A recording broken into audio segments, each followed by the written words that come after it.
my stuff has been around teams, trying to improve individual players, but ultimately about getting the best performance from the team and getting results with teams as well. I suppose that's always been the most important part of it to me, while trying to improve the individuals, and being a bit concerned about the rest of their life as well. I think as a coach and as a manager, you have a responsibility. You can't just be, it can't be just about the winning of the game or the winning of the tournament, the winning of the match. There's also got to be a more holistic approach with regard to the individuals you're involved with.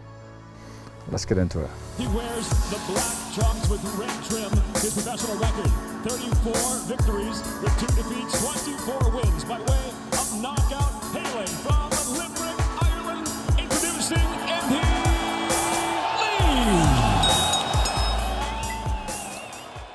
Brian, thank you very much for joining us.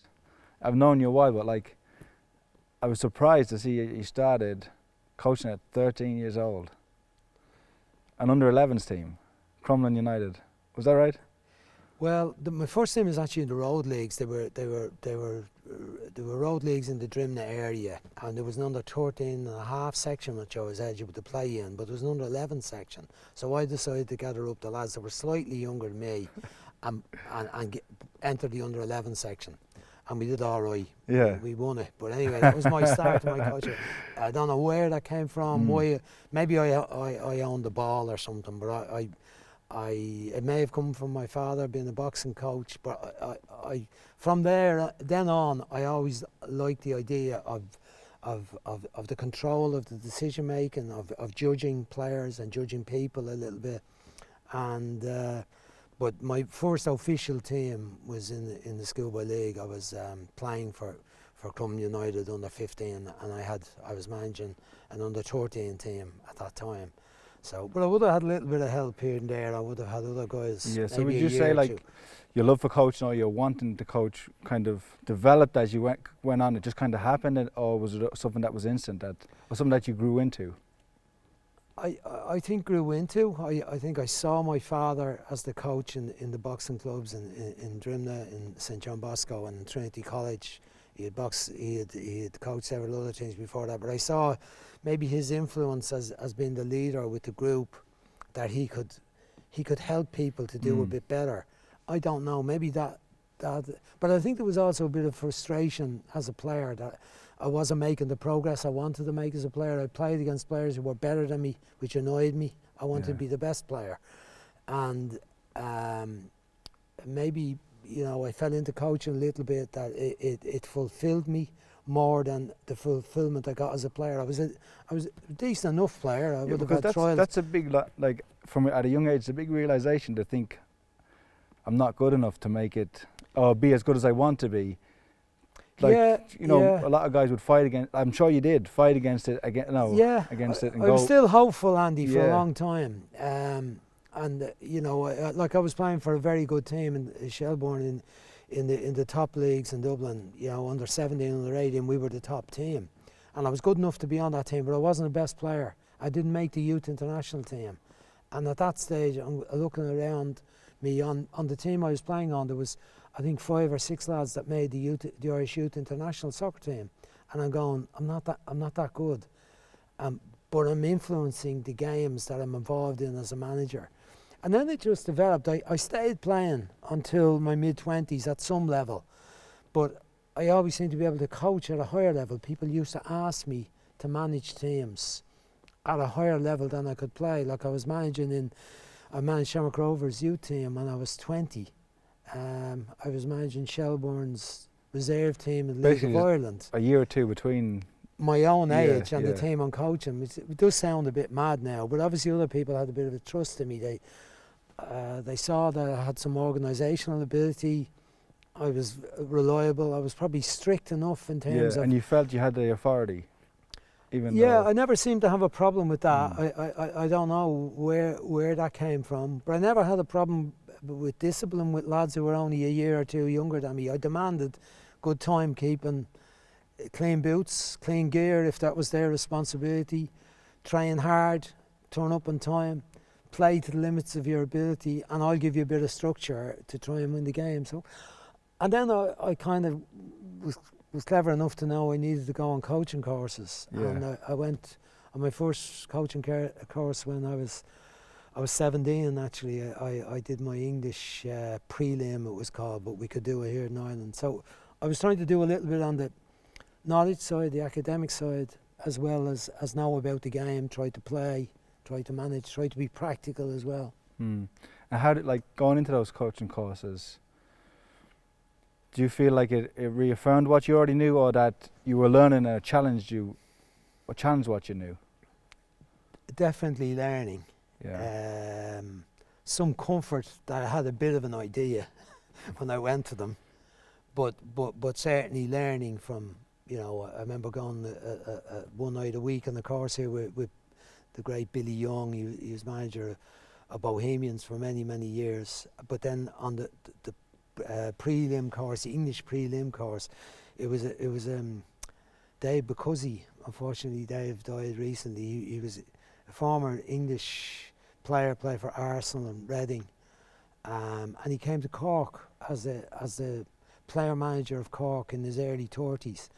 And he was a great player, and it was a great Cork team. He had Cork Hibernians that won the double around that time, 70-71, and he was the tutor on the course, and I felt I learned an awful lot from him. And that week there was another Englishman come in, Alan Wade, to do the exams, and the exams were very testing. I don't know if it's the same situation in boxing coaching. I'm sure it is to some degree. Really. When you're asked to put on the session, it is the most taxing thing, the toughest exam in writing exams and doing your junior cert or leaving cert or university exam or whatever people have to do. I know that's very trying. I've done it myself, but being out in the middle of a pitch, being examined by someone on the sideline where you're responsible for maybe a 20-minute session, it's very, and anyone who's done it will tell you that, you know, the greatest players who've ever had to go through that process as a coach will tell you. It's quite difficult. Like, would that have been something that you would have kept on throughout your career, like coursing and re-education? Because even in my short time coaching a couple of boxers now, you find that being that authoritative figure and being like having that opinion and wanting to listen, and it is kind of intoxicating. Like, it feeds the ego a lot, doesn't it? Because, you know, run up that stair, run over there, do that, no, hit the bag, don't throw a punch this way, and like you feel like you have to keep challenging yourself, I think, don't you? Like, what you think you know, keep questioning. Yeah, on the knowledge side, I mean, I was lucky enough as a young person to be close to a few, what I would have considered, they probably didn't consider themselves as coaches, they would have considered themselves as managers. But thinking back over the years, I had people who, maybe the first team manager at Shelbourne was a man called Jerry Doyle, who lived not too far from me in Drimnagh. There was a man called Tom Rowan, who was actually the secretary of the club. But there were wise men, and Fran Ray and Freddie Strand. When I was a young person, I used to mix with these people and listen to them talking about the game. And I think that was very important, to absorb the knowledge of experience. How you get authority, I don't know how I had authority, because I wasn't very tall, I wasn't big like you, I wasn't a great physical specimen, and neither had I got a career that anyone looked at and said, oh, he was a great player, he played and he won medals. I didn't win any world titles. Your own career gives you authority. People look at you, Andy Lee, and go, he did it, he's not just talking about it. I know, with teaching and doing it completely different. Yeah, they are different skills, but I think that's a great base when you've achieved, when you've gone through the ropes, and you. Yeah, you'll always go to the well, like, you know, and think, how would I have done this? Or even someone like you said, how would one of my mentors have handled a situation? But being able to transfer that information to somebody else is another skill. It is. And I probably did it on the hoof without a deep knowledge when I was a young manager, a young coach.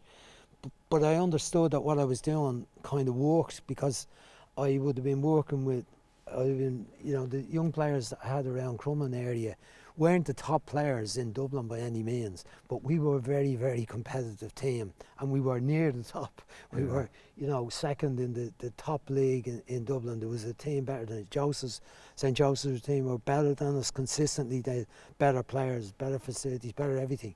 But we had a great fighting spirit, but we also had good... You had the bunker mentality. Yeah, but we also had a tactical knowledge. I think the players, that I was able to give them a bit of that. But then, I was lucky enough to be with Liam Toohey when I was only 20 years of age, who had been the Irish manager, played for Ireland. And people like that had a great influence on me. I listened to them talking about the game and about how players should be and what they should do in certain situations. But then I think going to coaching courses improves your knowledge when you're listening to and getting guidance of how to structure training sessions and man management and psychology. I think I knew a bit about psychology, but I didn't know it was psychology. It was experience. Yeah, because having authority, but like say like coaching underage teams. Say like for me, coaching a couple of young lads like Paddy Donovan, Jason Quigley, guys who look up to me. But then going into training Tyson Fury, who's unified heavyweight world champion, and then I'm walking in there, you know, I've only been coaching 6 months and I'm going to have to train him, take the session, and you do have those doubts. Like, I wondered, did you ever have those, like, coming from the underage team, going to the senior international team, working with those players now? Oh yeah, yeah. And I think anyone who says they don't have doubts about themselves are probably lying a bit. I've always questioned what I was doing. I always questioned, are the methods right, and am I making the right decisions? Am I extracting the maximum from the ability and the potential of those that I'm working with? And yes, I would always doubt. And that's why I think I've always, as a manager and a coach, I've always been a listener and been more than happy to surround myself with people who I felt were better than me at loads of things. And not to the extent that I'd be jealous of them, but I'd be admiring them. And I think if you talk about you as a coach and working with young boxers, and Paddy Donovan and Jason Quigley, both boxers with massive potential, and then you with Fury, who has been there, has made massive mistakes in his life, and it seems, you know, would have been difficult for people to really get a hold of him and keep him at the right level on a consistent basis. But you were able to influence that by your experiences, by being able to say, well, look, I've been down some of those roads as well. Yeah. But now I've stepped back from them all, from all the people, the agents, the promoters, the managers, the trainers, and you can assess them. And you know, I've read your book and how you've assessed the coaches and your love and relationship with your coaches and Emmanuel, and that great relationship you had with him, but having to move on from that and finding a new coach. So you're able to evaluate those people. I've evaluated all the people I ever worked with, let's say, or listened to, and tried to incorporate little bits of them, but then just try to be yourself. Doubts, I think, yeah. loads of doubts. And I think that's the biggest part, is just be yourself, because if you're not, they'll see through it. Do you ever feel like that, like with dealing with players in your case, but like with Tyson, actually the perception and what he does in the gym is like he's the most professional and dedicated when he's actually training. Like you couldn't ask for a better fighter to train, because he's just 100%, and he just wants to learn and wants to work. But it is, I think it's just being yourself in those situations, and they can, because they'll like, you know. Yeah. I think players are the same, but fighters are always testing. I think a spoofer is found. Yeah. You know, it's easy. I think players and boxers, I think, will spot early, relatively early, whether someone knows their stuff or doesn't. Yeah. Or whether someone is humble enough to say, I don't know at all, what do you think? And the modern coaching has become that way a little bit, where the players are much more involved. And in boxing, I'm sure individual sports the same, they're much more involved in decision making of the process of the how, and they're much more involved in maybe the process of agreeing what the tactics are. But as a coach, I think I would have taken on board what other people had around me, what other coaches felt, direction we should go. What if something was totally at odds with what you had thought? Oh, The way you should play, or I go with my own hunch, Trust and I'd yourself. always say that yeah, to coaches coming along, and as a guidance, I would say, assess all the information, interpret all the information, analyse it, distill it, and then go with your own hunch. And if that proves to be wrong, well then you've learned a little bit as well about yourself, yeah. and you may have to put your hand up and say, maybe should have done it a bit different. I was very much that way, whether I'd say it in front of players or not as a group of players, but certainly among my assistants and peers, I would have no problem with admitting mistakes or faults or inadequacies in my own ability. Yeah, at the top of the stage you said something interesting about coaching the player, but also like coaching the person and holistic way. Do you feel that's an important role for maybe it's more personal with boxing, but like if a fighter is doing everything in the gym but outside of the gym maybe a player the same, they're not living the right way, or they have problems at home. Like how much of that responsibility does a coach take on in terms of being a father figure or something to a fighter, whether he wants it or not, Because sometimes they don't want it. Well, in professional sport, I think it becomes much more ruthless. In a club, it's how can we win the games? How do I satisfy the demands of the support, the directors, the owner, the chairman, and the ability of the manager within that environment to have time to try to be a mentor, a life mentor, a bit of a guide to the players becomes a lot more limited, and maybe he's affected manager because it's professional sport and they have to make business decisions about players' futures, about contracts and future contracts and money. It becomes a lot more difficult. But I believe there's a responsibility there on everybody, on every coach and manager and owner and director to care about the players' welfare and their future in life after their sport. I think in boxing, it's a particular responsibility because boxing is such a tough sport, such a hard sport to make a living out of, such a hard sport to come out of with any money in your pocket. Other sports like football, there's not too many of them, but the professional ball games, let's say football, Australian rules, maybe cricket, rugby, the modern rugby game, players can make money and can prepare for a life outside the game. Boxing is a particularly difficult one, but in amateur sport, I think all coaches have an absolute responsibility to be a mentor and a guide and maybe an example. We can't all live our lives as saints, so maybe players would look at us and go, he was a bit of a mad boy or wherever he was. But they will also see things like discipline, hard work, graft, good principles, strong principles, and you would hope that would help a little bit, Because it is like learning from teaching by example or teaching, you learn. I think you learn you learn more from what you see, like what you can see, like in terms of in a boxing gym or not what I can tell you. So how would you agree with that? Like that would be very hard in football though, wouldn't it?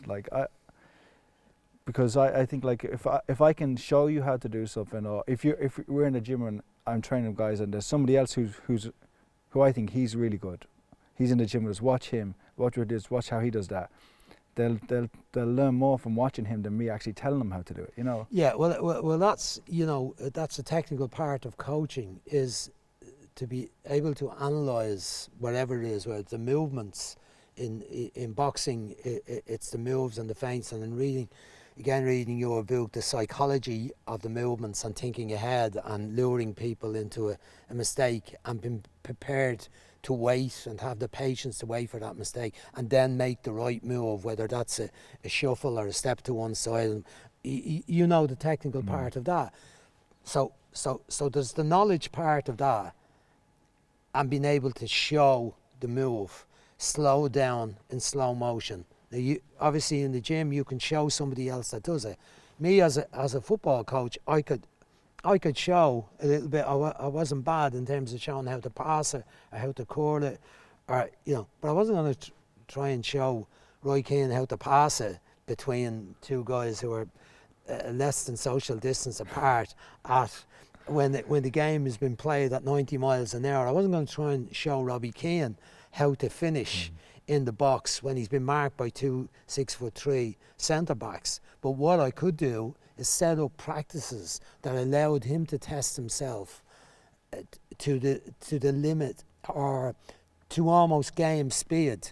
Not the same situation where the crowd are at the game, but to have the understanding of that I might have someone in the group who was very good.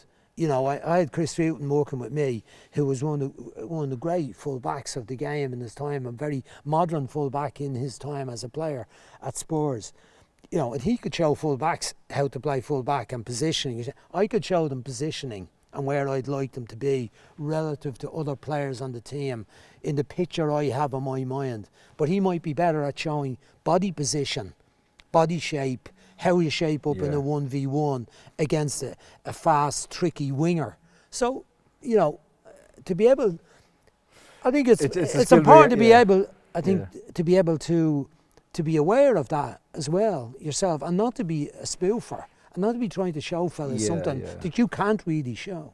But as a coach, to observe and then show is an important part of being the coach, isn't it? Observe, analyse, correct, give the information. Repetize it. Yeah. Till it becomes a habit. Yeah, but give the information of correction. That's. You also have to allow a bit of space for improvisation too. Let a player feel. A boxer, let him. Yeah, I can remember doing like over the years doing a lot of tactical stuff, and the one that often comes up is about Damien. Damien Duff. He was such a great technical player, technical ability. He was probably the best player I ever was close to. Beating men, speed, change of direction, fast feet, control of the ball, having the ball under control, accelerate. And then within a tactical thing, with the team in Malaysia, the World Cup in '97, it was tough competition, ferociously hot, tremendous humidity, difficult conditions. So we had a very tactical game we had to play in order to preserve energy, control possession, be patient, let the opposition have a bit of it, pick our time and moments. And within all that tactical thing, we had 11. You've 11 players, you've a squad of 8. I remember explaining some detailed tactical stuff, and then I remember taking Damien aside and said, you see all that stuff, a lot of it applies to you, but you just do your own thing when you get the ball. To allow him not to be worried about, when I get it, I've got to pick that pass, because he showed us on the training ground, play it into the front man, Neil Fenn, hold her up, Neil, wait till Trevor Malloy arrives, wait till Thomas Morgan arrives. No, when you get it, you go with your instinct as a player. Beat 2 if you can, stick it in the net if you can. You've got to allow people that improvise. And that's the ability of the coach as well, the knowledgeable coach, to be able to say, well, I'll put a shape on it, and there's a distinct shape on it. This is how I want it. But yous have got to make the decisions as well within what's going on in the game, in the heat of the moment, in the heat of the fight, in the heat of the battle. You might have to wait for 3 or 4 rounds for that moment to arrive. And do you think now, coaching and you, or do you think you'll get back into coaching? I don't know. I've been frustrated. I've really enjoyed what I've been doing in the media for the last number of years. The last series. Your reputation has grown and grown and grown. I think, it's funny because you've had that huge career and successes, but in the last few years, through your media work, it's like people really appreciate you more now, more than, I don't know, maybe I'm wrong, but when you were actually coaching and playing and involved in the game. Well, I don't know. You think no? I don't know. I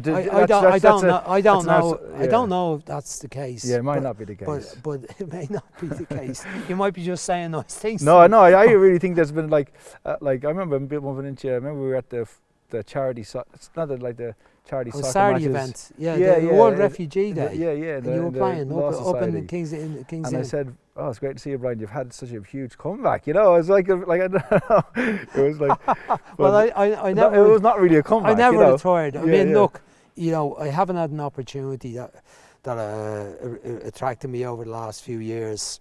But I would like to have a go again at running a team.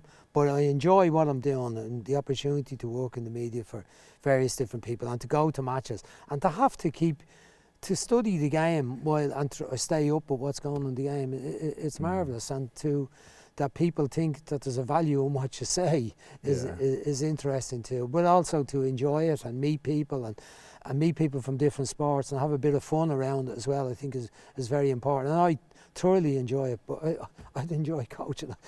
Any little bit I do, I really enjoy it. No matter what level it's at, just seeing people. And if you could only do one for the rest of your life, coaching or media? Coaching. I've been in the dressing room, been at the sideline of the pitch. I've stood on the sideline of Lansdowne a few times lately, working on the media side of it. You miss it. The buzz you get from just being at the sideline of the pitch, near the action, and having a part to play in it, even if it's only a media part, it's kind of interesting. But having it does, like, even like if I do commentary on a fight, it kind of fills the void, or it gives you that little fix that you need, like, you know, the little bit of involvement. But you've gone from a level where it's almost a sharp cut-off. You've been world champion, another couple of fights, and then you made a decision, it's finished. And the wisdom of that decision as well is brilliant, because too many, too often, as you have related to, go on too long and they don't get the rewards for it. But the cut-off in boxing is very, very severe. There aren't a huge number of media outlets covering boxing, for instance. Not that you just have to cover boxing by any means, but it's a very sharp cut-off, and for a lot of boxers, it's not a comparison to football, because in football there's so many levels of football where somebody can go and enjoy. He can take up a team, he can take up a club, he can get in at an amateur level, semi-pro level, professional level, anywhere in the world. There's an opportunity if you want to go for it. It's not the case in boxing where you can continue to make a living once you've finished. The coaching opportunities are very, very limited. So, you know, it's not the same, and even the coaching is costing you money more than you're making. I can imagine. I've huge admiration for the boxing life and the boxing and the people in boxing. Yeah, I often thought, like, the similarities between an international coach or player, like an international coach, and a professional boxer, because with a boxing fight, like a professional boxer, you might only fight once every 3 or 4 months. And if you lose that fight, it might be 6 months before you get a fight again, and you have to live with that loss. And the same with international football, you're playing maybe 2 times a week, and then it's another 3 or 4 weeks, 5 weeks. As an international manager, I would say that one of the biggest frustration was when you didn't win the game. You need to win the game, and there isn't a game for a month in the best part of the season. Say in the international season is normally there's a match in March. There used to be one in April, there's not now, but there'd be 2 in May, June, or if there was a finals tournament, there'd be a few more. Then there's nothing July. There used to be a friendly in August. September would be busy, October would be busy, November there'd be a couple of matches. But most of November, December, January, February, there'd be no international match. And if you didn't do well in the October game, that was a hard period, waiting to try and repair that. You know, and I can understand what you're saying about.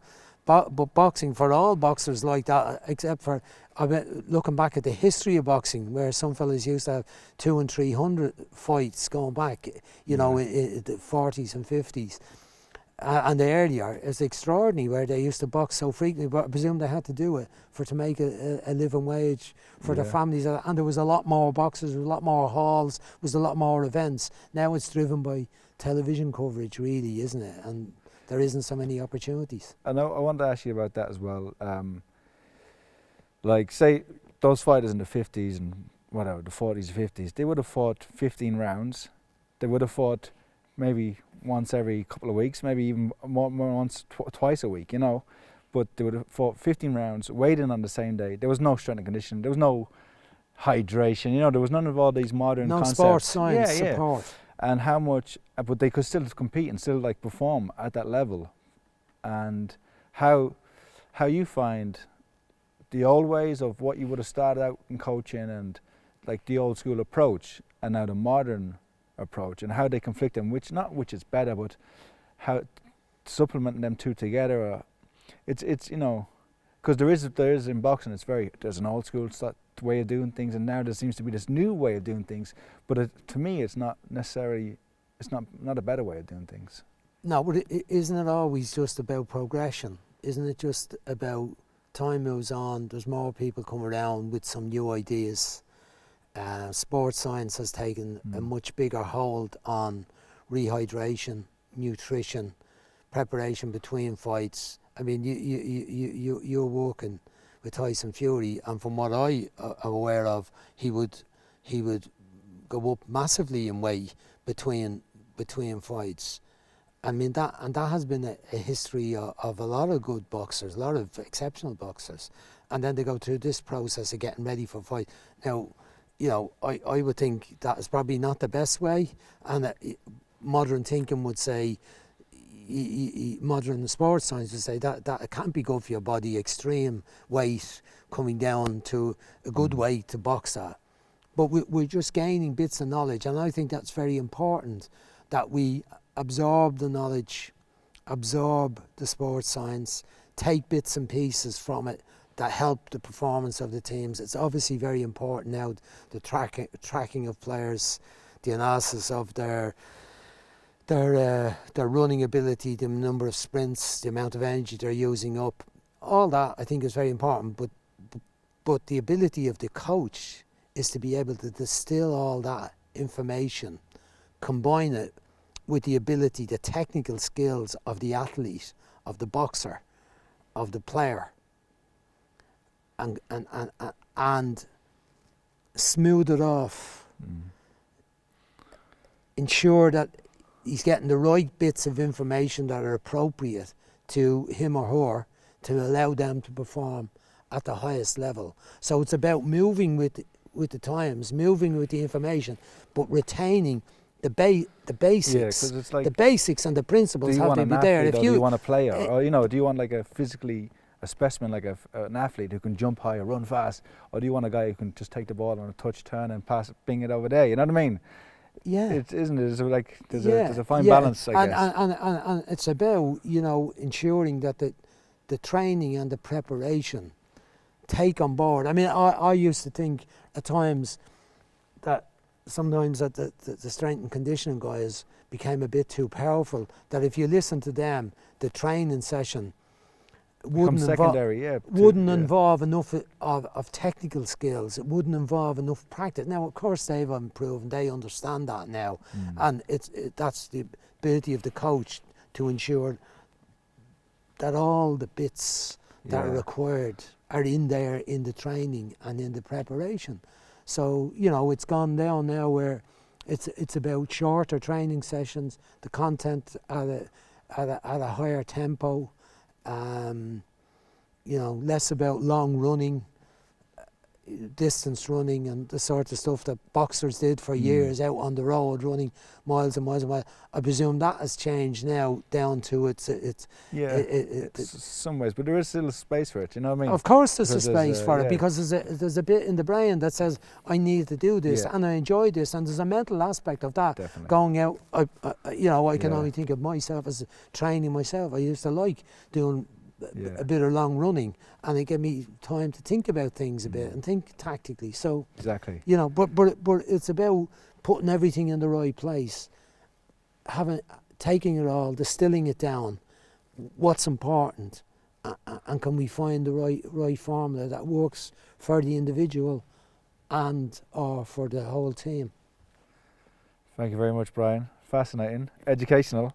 And before you go, I heard you say something last night. Or was it Frank Lampard? I want you to clear something up, because Frank Lampard had a face like a robber's dog. Can you clear that one up? What well, did you mean? it was a It's one of the phrase. best lines I've ever heard. It was a phrase my great pal Noel O'Reilly used to say now and again about guys that looked like they weren't too happy about something, you know. He'd say that he'd face on him like a robber's dog. So you have this image of a bloke going around with a little dog with not the friendliest looking face, a little bowler as we'd have called him. So in that moment where there was a little incident on the touchline, I think where Liverpool were claiming a penalty or something, and Frank Lampard was having a go at Klopp and his teammates, so it just Good. came out at that moment. But Beaut. you know, it was okay. It was all right. That was a beaut. You understood. I You've got it. seen robbers' dogs in your time. They're not a pretty sight. Brian, thanks very much. It's a pleasure, Andy. Great Thank to be you. with you.